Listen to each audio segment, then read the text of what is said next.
So, Hilary, you've researched the life of Honora de Bruce, who lived here at St Mary's Iffley as an Anchorite. What was her life like? She was the daughter of William de Bruce, who was one of King John's leading barons. William was a very powerful man. He had a lot of land in the Welsh Marches, also in Ireland and in Sussex. Unfortunately, William fell out with John, and John, being a vindictive man, took away all William's properties. William fled to France and died there. Honora went with her mother and eldest brother to Ireland, where they had relatives, but John captured them and put them in prison. Honora got out 4 years later, but her mother and brother were never seen again, and the chroniclers say that John locked them in a cell and left them to starve to death, which is consistent with what we know of John. Honora was married to Hugh de Mortimer, who also was a landholder in the Welsh Marches. After he died, we know that she leased some of her land for a regular income, and it's stated that that is as long as she lives as a recluse. We know that she was here in Iffley because Henry III, who was John's son, gave her regular gifts of firewood. We know that she came into her cell round about 1232. We don't know when she died, but the last gift was at Christmas 1241, so we think she probably died in the year or two after that. And what remains here of her cell, and what about the rest of the architecture in this church too? Well, of her cell itself, all we have is in the wall back there. On the outside, you can see a bricked-in arch, which would be the right place for an anchorette's window to look into the church. Nothing else remains. There is a later graveyard, so we have no chance to excavate. The church itself is Romanesque, was built somewhere 1160, 1170. The only new bit, as we call it, is the sanctuary, which was built in the early 1200s, even possibly funded by Honora, so she could build her cell there, we don't know. And you are an Anchorite historian and also a very active member of this parish. And during lockdown, you wrote some reflections for other people to read, including one based on Honora. Could you tell us a bit about what you think maybe we could learn from the Anchorites today? The whole basis of the life of the Anchorites comes from the Desert Fathers and Mothers, who started out early part of the Christian era, 4th, 5th century, who lived in the deserts in Egypt and Syria primarily. They are well known for making a lot of pithy sayings which they told to people who came for advice. One of my favourite desert fathers is called Abba Moses. He was an African, probably a Nubian. He had been a slave, escaped, became a robber, and then became converted and became a monk. There are lovely stories told of him who shows he had a great sense of humour but was also very humble. But the story which is our lesson and the Anchorites took lessons from, he was approached by a young monk who was finding the life very difficult and wanted to go somewhere else. And Abba Moses said, "Stay in your cell and your cell will teach you everything." And I think that's our lesson perhaps we've learned from the lockdown, is that we don't have to go somewhere else. God is wherever we are. Thank you very much. So Sub Rosa was founded in 2017 in Toronto, Canada. It arose out of my interest during my graduate studies in the role of women's voices in the church, especially in historical circumstances. I became interested on a personal level in what sort of role my own voice might have had then, how that influenced how I might sing sacred music today. So I just got a group of friends together. We started singing convent music, either written for or by nuns. We found that the challenges of equal voice polyphony, similar to chant, they really are their own sets of challenges. It's its own skill set. And so we became really interested in that sound world and those kinds of initiatives. And we found that popular interest grew fairly quickly. We started out with really quite small audiences, and then as interest and awareness grew, found we could fill a church with people that wanted to hear music for and by women that was not considered part of the historical canon, but that had merit by its own sake and for its own sake, and a certain popular appeal as well. And then Caroline and I met in Triora, Italy. We were doing a convent music workshop, which was a dream. It was a dream, and then I emigrated to the UK shortly after. So then we began collaborating, and I've just been building it from there. Spitball from there, really. It's been cool. And how have you found the rehearsal process for this film? I mean, what have been some of the challenges or maybe the pleasures? It's been weirdly easier than I thought, certainly for me. In some ways, yes. In some ways, just because chant is so specific and so nuanced, but I think because we'd all sung together quite a lot in previous years, even though coming out of COVID, obviously we hadn't been singing very much, it was actually remarkably easy to slip back in, which was a huge relief. I think that was just kind of sang itself, and you can kind of just bathe in the sound and just be with each other kind of cohesively. It's amazing. But the real challenge, I think, is in enacting a rite, not just singing the music, is letting yourself be taken back in time and letting yourself understand what this music means in its own original context, which is very deep. It's very kind of emotionally moving, and it's hard to engage with that a bit. But the music kind of helps you do that, I think. Yeah, it can be quite different from training, and in my experience, where it's sort of a focus on the sound or focus on like the individual, and because it has had that collective quality to it, that I find that's a unique challenge of chant, but also one of the most rewarding aspects of it is that it's just a different perspective on your own voice in relation to others, and Absolutely. in relation to the liturgy or a broader context of that kind. Yeah, absolutely.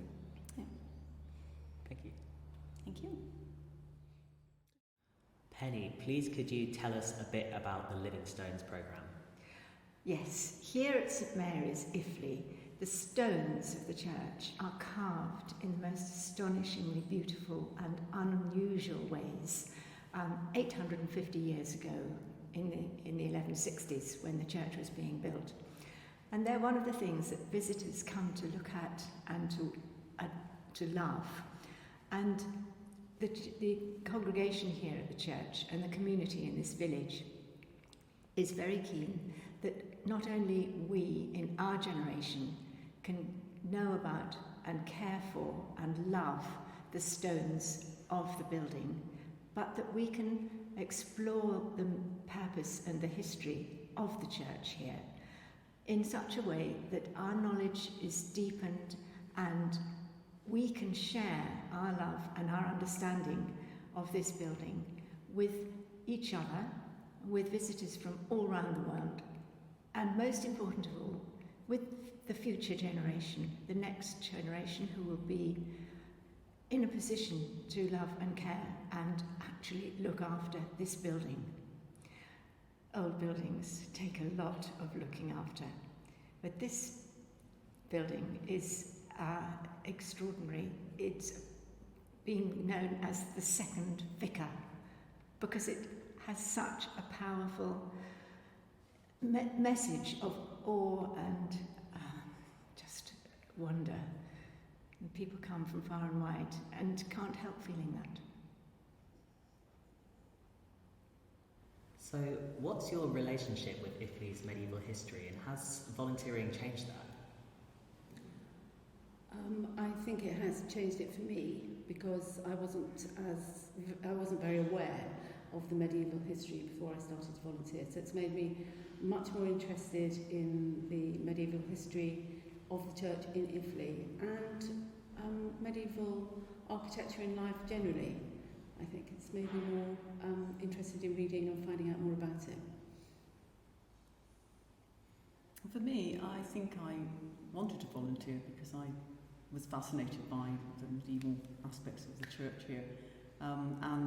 Through volunteering, I've obviously found out more information about the church.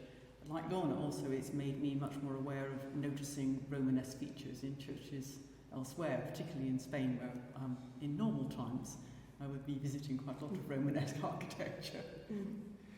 And When you first found out about anchorites, what was your reaction to this kind of quite extreme way of life?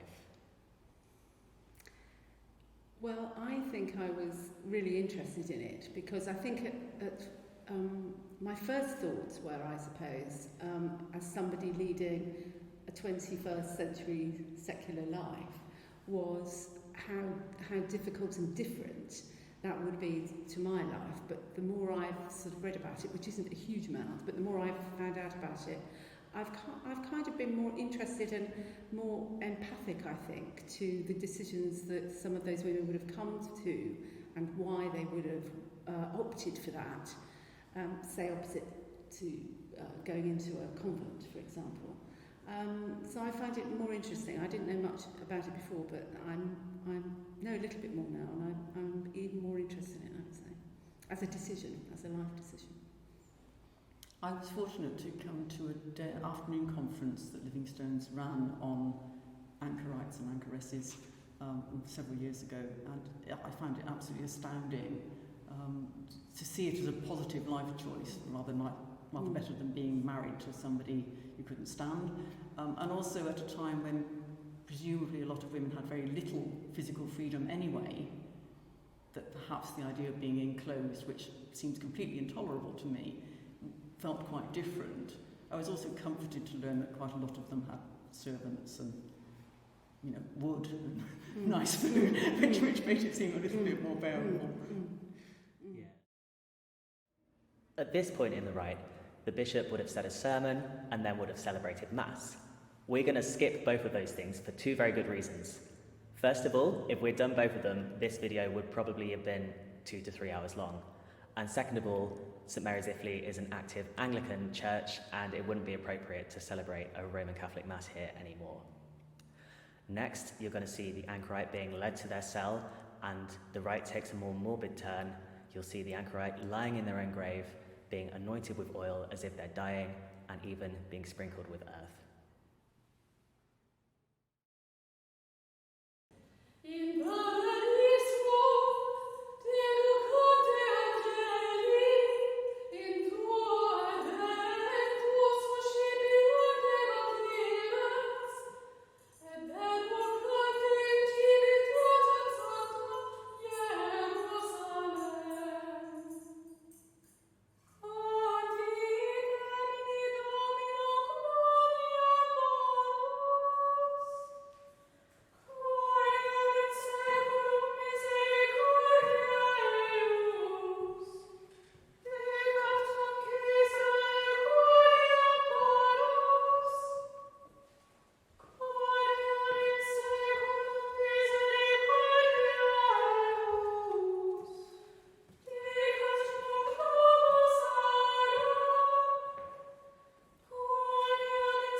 istam unctionem, et suem piissima misericordia, indulgeat tibi Domini, quique peccasti per visum.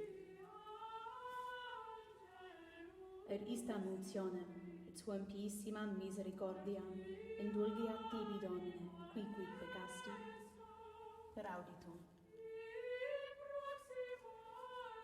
Et istam unctionem, et suem piissima misericordia, indulgeat tibi Domine, quique peccasti per gusto et per illicita verba. Et istam unctionem, et suam piissima misericordia, indulgeat tibi Domine, quique peccasti per odoratum. Et istam unctionem, et suam piissima misericordia, indulgeat tibi Domine, quique peccasti per tactum.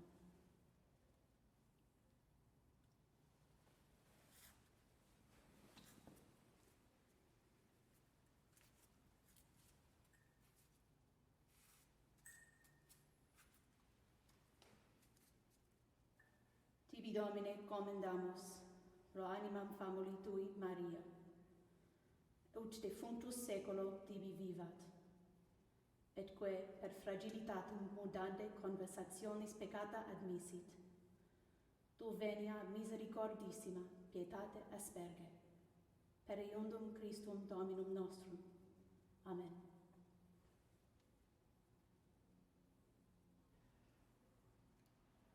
Ec requies meo in saeculum saeculi, hic habita obo quoniam elegieus.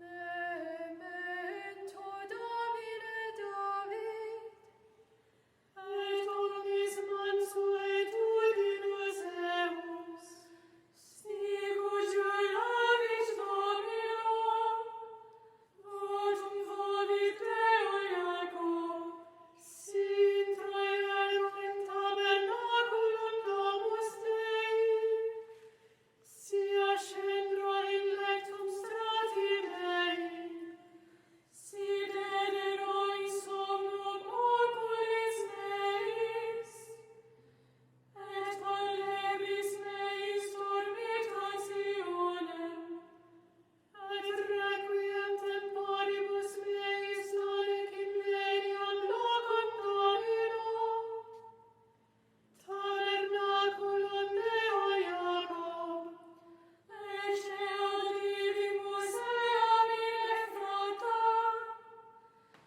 in venimus eam in campis Ille, introibimus in tabernaculum eius, adorabimus in loco ubi steterunt pedes eus, gloria Patri et Filio et Spiritui Sancto, sicut erat in principio et nunc et semper, et in saecula saeculorum.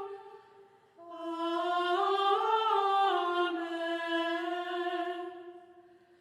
Ec requies meo in saeculum saeculi, hic habitabo quoniam elegieam.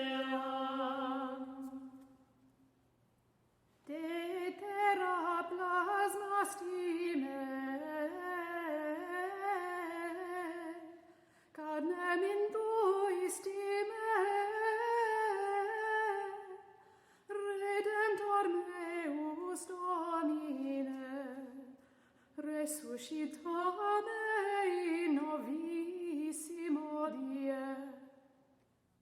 Confidebor tibi Domine in toto corde meo, in consilio iustorum et congregatione, magne opera Domini, exquisita in omnes voluntates eus,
Deus vitae dator, et homonarum corporum reparator, qui te a peccatoribus exorari voluisti, exaudi preces qua speciale devotioni pro anima famuli tui Maria, liberare ea ab inferorum cruciatibus, et collocare inter agminum sanctorum tuorum digneris. Veste quoque celesti, et stola immortalitis indui, et paradisi amoenitate conforveri iubias. Per Dominum nostrum, Iesum Christum. Amen.